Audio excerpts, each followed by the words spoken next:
Welcome to Sinister States. I took the graveyard shift because no one else wanted it, and because the hospital paid an extra $2 an hour to anyone willing to stay awake while the rest of Belridge slept. It's a small-town hospital, the kind with a single floor that smells permanently of disinfectant and old coffee, the kind where everyone knows everyone else's business and pretends not to.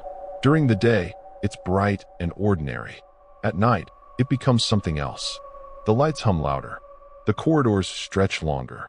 Sounds travel farther than they should. I work admissions and intake overnight. Paperwork, vitals, triage when the ER doctor is tied up. It's not glamorous, but it's steady.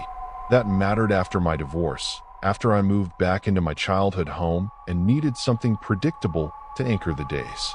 Nights are quieter, fewer questions, fewer looks. I like that. The first thing you learn working nights is that the hospital never really sleeps. Machines beep in slow, patient rhythms. Ventilation sighs through ceiling vents like breathing. Somewhere down the hall, a call button will chime, soft but insistent, like a thought you can't shake. You stop noticing it after a while, or you tell yourself you do. The second thing you learn is that people come in at night for different reasons than they do during the day. During daylight hours, it's chest pains, falls, fevers that have been rising since breakfast. At night, it's accidents that don't make sense. Injuries without witnesses. People who swear they were fine an hour ago and now can't stop shaking.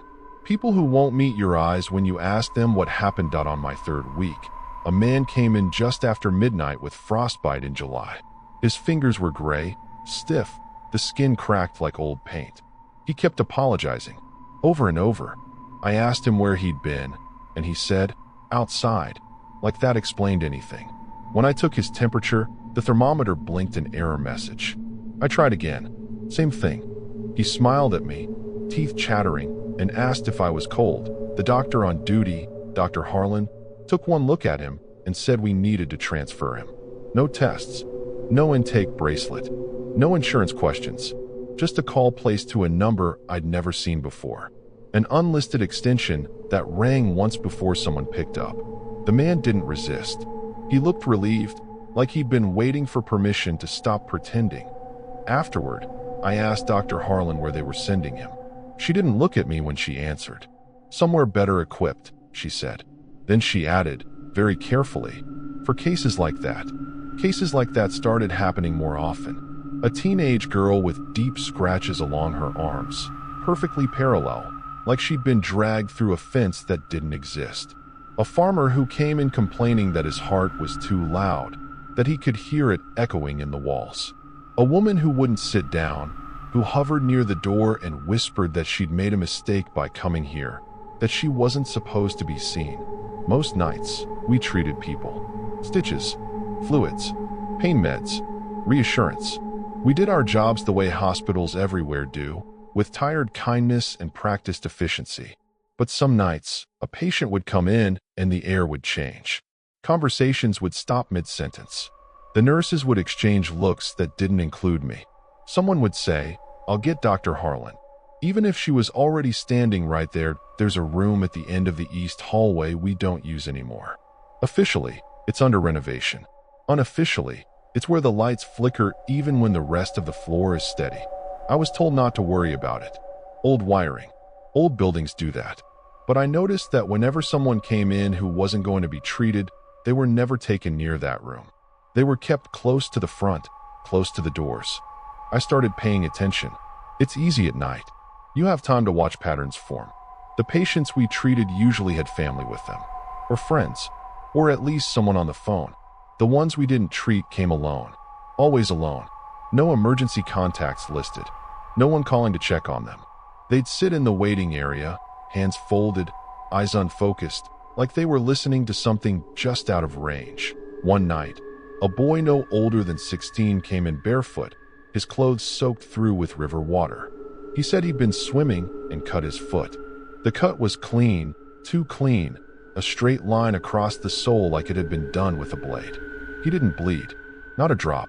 When I asked him his name, he hesitated, then gave me one that didn't sound practiced, yet didn't sound made up either. I was cleaning the wound. He leaned forward and asked me if this was the place where people stayed human. I laughed, a nervous reflex, and told him he was probably in shock. He nodded, satisfied, and said that was what they all said at first. Dr. Harlan appeared behind me without a sound. She looked at the boy's foot, then at his face, then at me. She shook her head once we didn't treat him. I watched through the glass as two men in dark jackets arrived within minutes. No logos, no badges I recognized. They spoke softly to the boy, who smiled and followed them without limping. One of the men glanced back at me as they left. His eyes were pale, almost reflective, and for a moment I felt like he was looking through me, not at me. After that, I started asking questions. Quiet ones. The kind you phrase like jokes so you can pretend you weren't serious if the answer goes badly. Most people deflected. A few told me to stop thinking so much. One nurse, Carla, pulled me aside and said, "You don't want to know. Knowing doesn't help." She looked tired in a way sleep wouldn't fix. The night, everything changed. The power went out during a storm. Just for a second.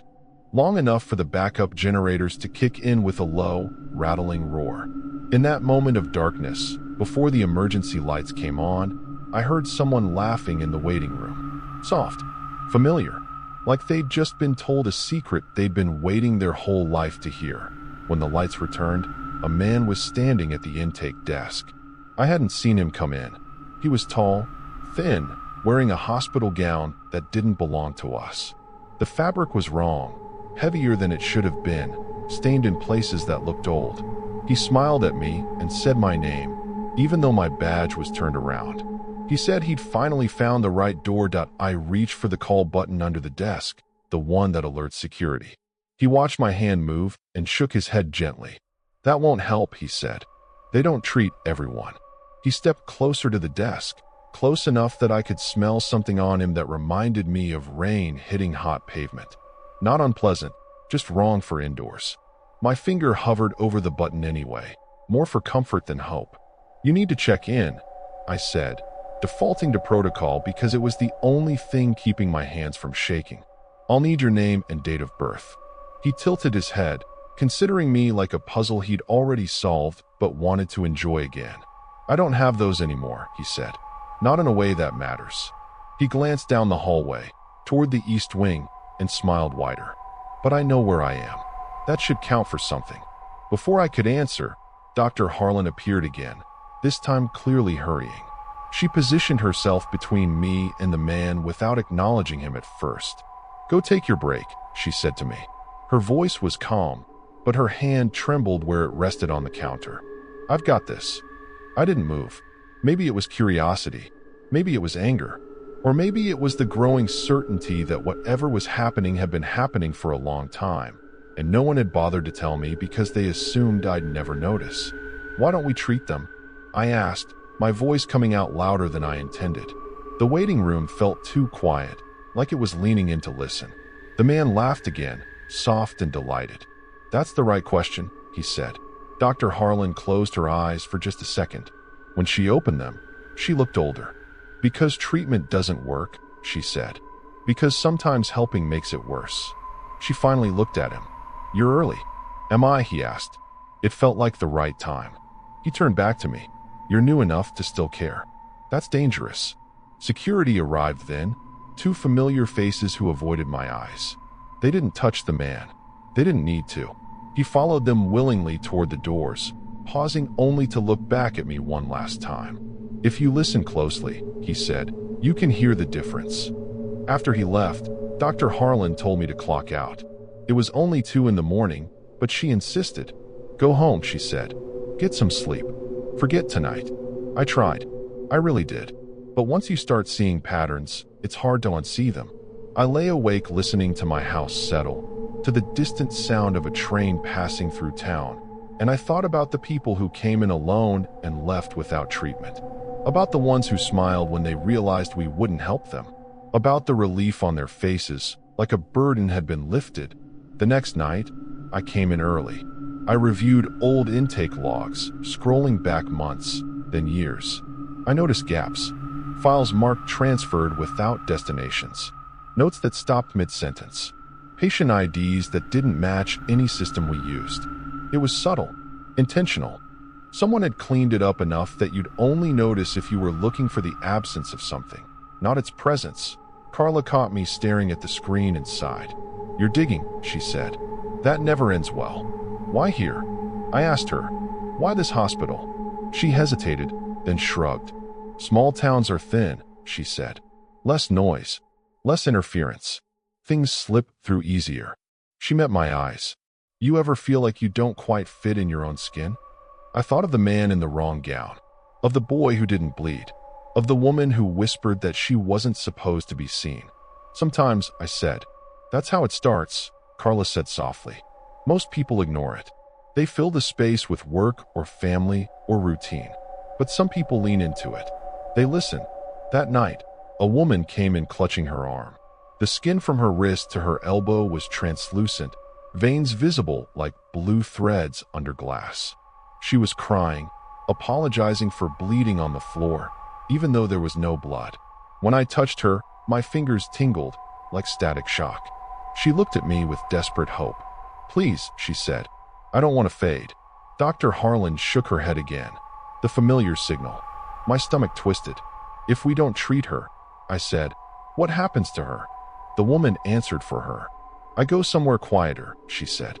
"Somewhere I won't have to pretend this feels normal." She squeezed my hand, and for a moment I felt unbearably sad, like I was saying goodbye to someone I'd just met. Then she let go and stood up on her own, walking toward the doors with her shoulders a little lighter. I started noticing sounds after that. A low hum beneath everything, like electricity running through the walls. It wasn't constant. It pulsed. When a normal patient came in, it faded into the background.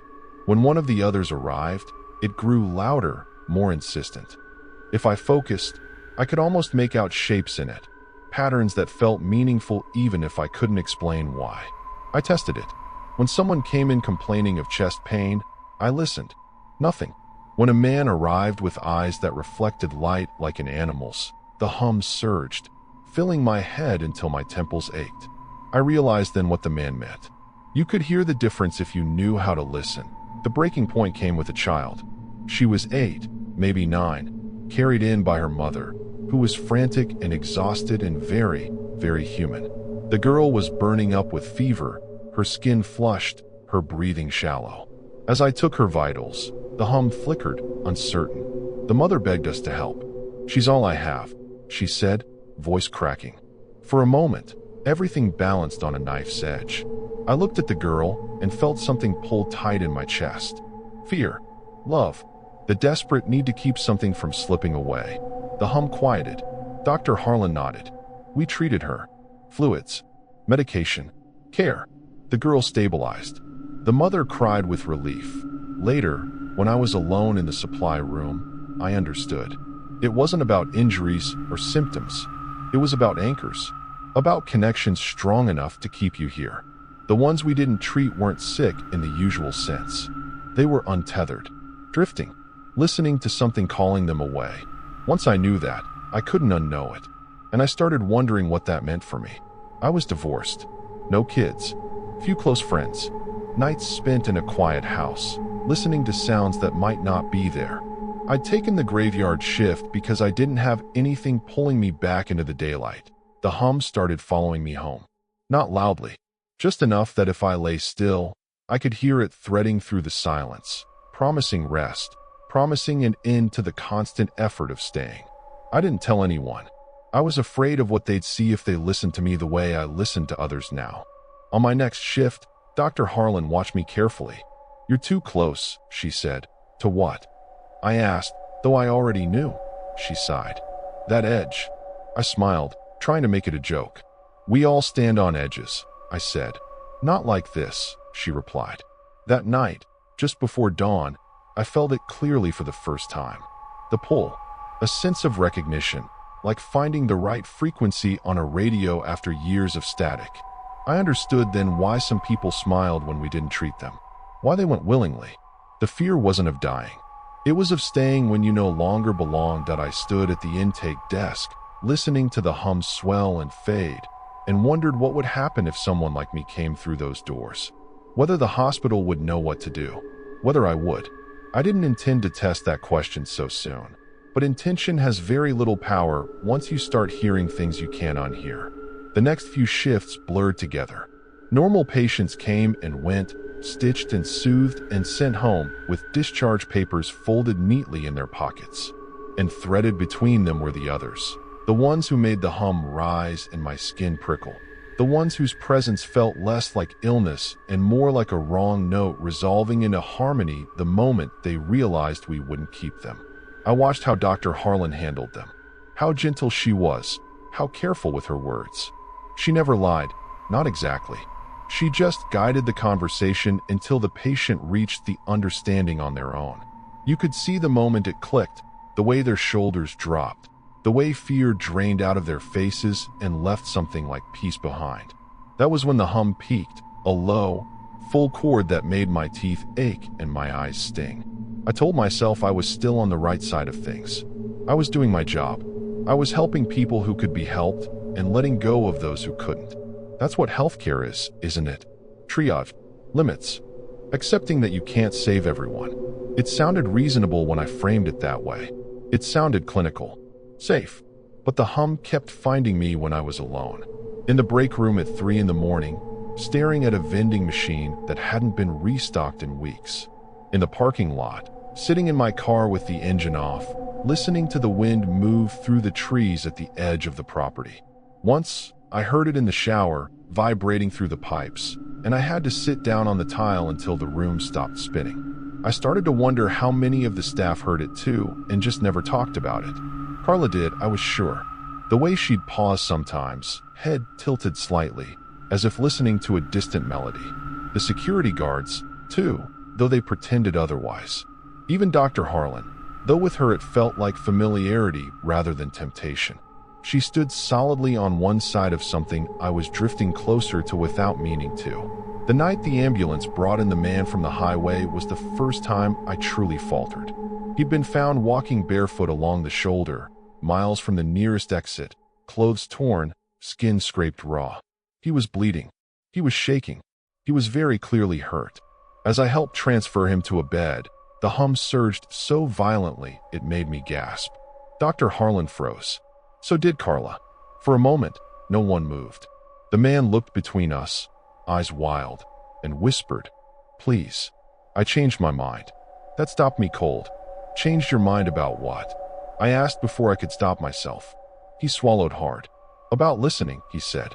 About going. His grip tightened on my sleeve, desperate. I don't want to disappear. I don't want to forget. The hum wavered, discordant. I felt something tear inside my chest. A sharp, sudden pain like a stitch pulled too tight. Dr. Harlan stepped forward. "We can treat you," she said carefully, "but it won't fix what's calling you." "I don't care," he said. "I'll take the pain. I'll take anything." We treated him. We cleaned his wounds, gave him fluids, sedated him enough that his shaking eased. The hum receded, leaving behind a hollow silence that felt worse somehow. When he fell asleep, I realized my hands were shaking too. Afterward, Dr. Harlan pulled me aside. "You crossed a line," she said. There was no anger in her voice, just concern. "He wanted help," I said. "Isn't that enough?" "Wanting isn't the same as being able to stay," she replied. "Sometimes fighting it just makes it crueler." I didn't sleep after that shift. I kept seeing his face, the terror and relief tangled together, the way he'd clung to me like I was the last solid thing in the world. I kept hearing the hum break and fade, like a song cut off mid-note. The next night, he was gone. His bed empty, his chart closed. "Discharged against medical advice," the note said. No one could tell me when he left or how. The security footage from that hallway was corrupted, a block of static where he should have been. I went home and stood in my kitchen, hands braced on the counter, listening. The hum was there, faint but present, threading through the walls, through me. It felt closer now, more personal, like it had learned my shape. I started to test myself the way I'd tested the hospital. I called my ex and let it ring until voicemail. I scrolled through my contacts, names blurring together, and realized how few of them I could call at 3 in the morning without feeling like a burden. I sat in my childhood bedroom, surrounded by furniture that hadn't changed in decades, and tried to remember the last time I'd felt truly necessary to someone. The hum swelled. On my next shift, I found Dr. Harlan in her office before the night had fully settled. What happens if someone like me comes in? I asked her. Someone who hears it but hasn't crossed over? She studied me for a long moment. Then we do our best, she said. The same as always. That's not an answer. It's the only honest one, she replied. This place isn't a gate. It's a filter. We don't decide who stays and who goes. We just see who can still hold on. And if they can't, then we don't make them suffer for it. The hum grew louder, almost triumphant, as if it approved. I realized then that it wasn't just a call away from pain. It was a call toward something else. Toward release. Toward being folded into a larger quiet where the effort of existing finally stopped. Near dawn, a woman came in alone. Middle-aged, well-dressed, no visible injuries. She sat calmly in the waiting room until I called her back. When I asked what brought her in, she smiled kindly and said, "I wanted to be sure." The hum wrapped around us, warm and insistent. I felt tears sting my eyes for no clear reason.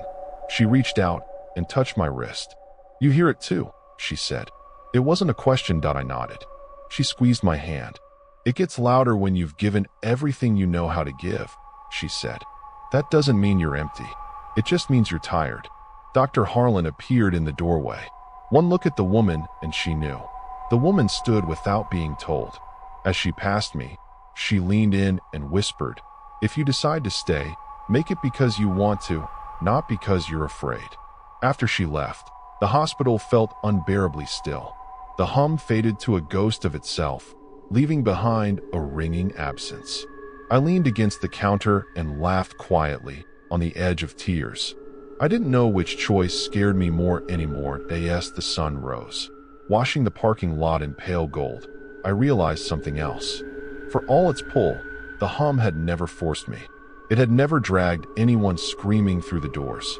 It waited, patient, willing to be refused. I didn't know yet what that meant for me, but I knew the question was no longer hypothetical. The last night shift came quietly, almost peacefully, though I knew better. The hospital smelled like disinfectant and late coffee, a familiar scent that had begun to feel like armor against the unknown.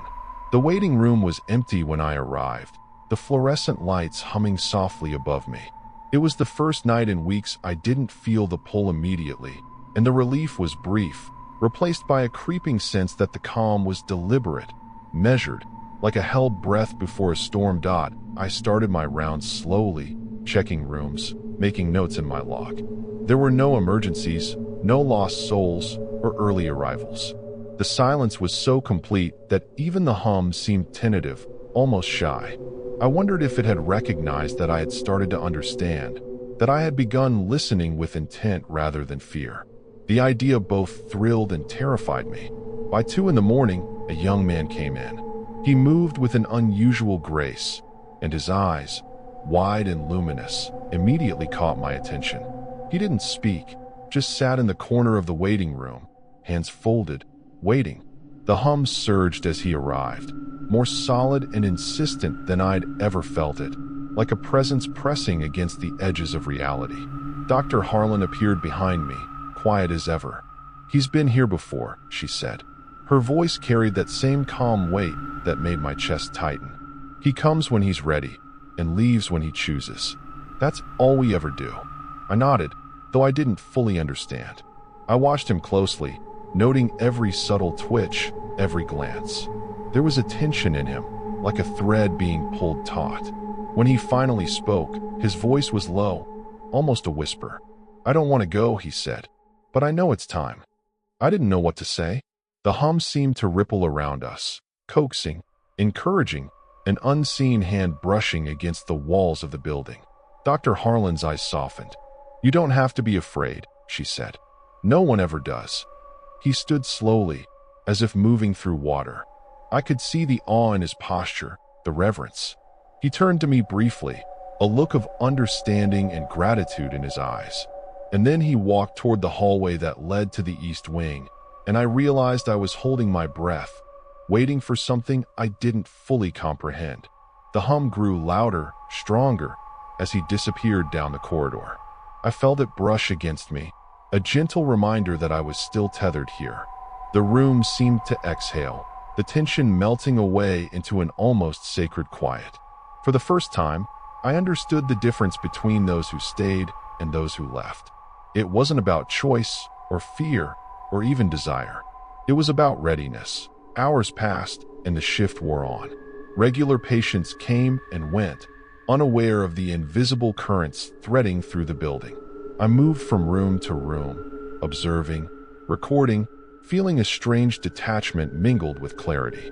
I began to see patterns in the hum, rhythms that coincided with those who had been chosen to leave. It was subtle, almost musical, a language I was just beginning to decipher. Near dawn, the final patient arrived, an elderly woman, frail but steady, who had spent years wandering the hospital in the shadows of her own life. She didn't speak. She just looked at me, eyes shining with a knowing calm. The hum swelled as she approached, a resonance that made the floor beneath my feet hum in sympathy. That I reached out, instinctively, and her hand met mine. It was warm, firm, alive. She smiled softly. "It's okay," she said. "I've waited long enough." Dr. Harlan appeared once more, standing at the edge of the room, silent and watchful. She didn't need to intervene. None of us did. The hum carried the woman forward, gently, insistently, until she was gone.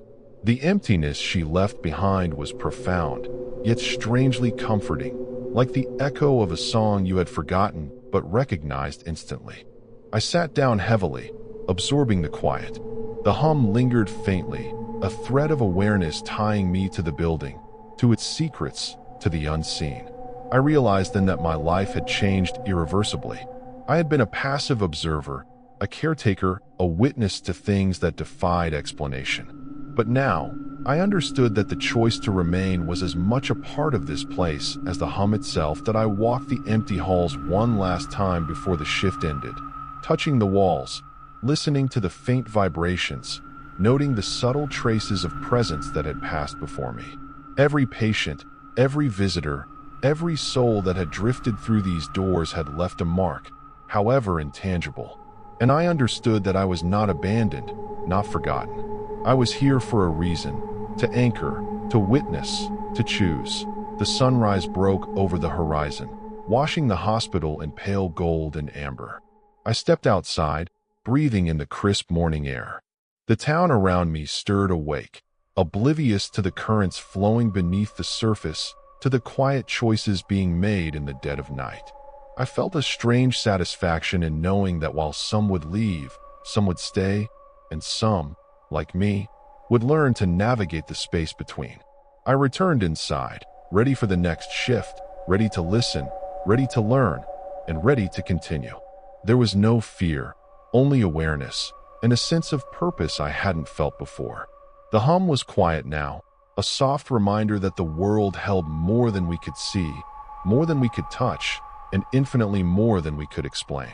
To my audience, thank you for following this journey into the unknown, for sitting with me in the silence and in the hum. Remember, some doors are seen but not meant to be opened by everyone, and some calls are heard only by those who are ready. Stay curious, stay aware, and above all, cherish the ordinary moments. They may be more extraordinary than you realize. Until next time, keep your senses sharp, your heart open, and remember, not everything that arrives seeks your consent, but everything that touches you leaves a mark.